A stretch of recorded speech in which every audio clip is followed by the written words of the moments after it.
Bonjour, comment ça va? Bien. Oui, je suis sûr, vous aussi vous avez remarqué. En ce moment, une grande mode a été lancée et rendue célèbre en premier par Mark Zuckerberg, le patron de Facebook. Oui, c'est cette bizarrerie qui consiste à se verser sur la tête un baquet d'eau glacée et de nominer quelqu'un pour faire la même chose.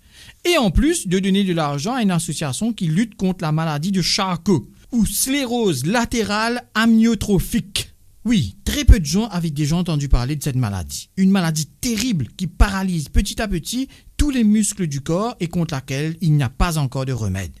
On estime une personne sur 25 000 est atteinte de cette maladie dans le monde, soit un peu moins de 300 000. Donc, cette association américaine, qui en temps normal reçoit environ 2,7 millions de dollars par an, a depuis cet engouement démesuré récolté plus de 42 millions de dollars.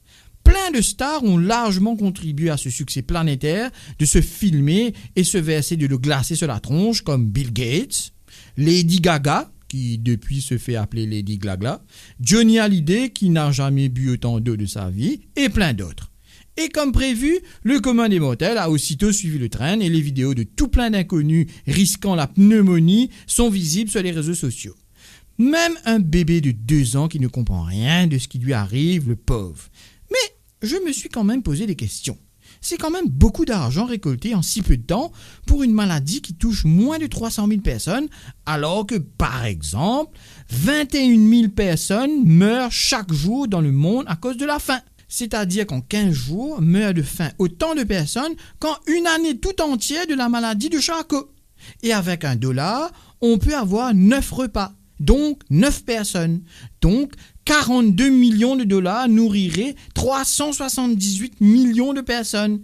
Et que personne ne s'avise à me nominer, hein, parce que quand je pense que 783 millions de personnes n'ont pas accès à de l'eau potable et que 6 à 8 millions meurent à cause de maladies liées à l'eau, j'ai envie de leur foutre un coup de seau d'eau, plein ou pas, sur la gueule.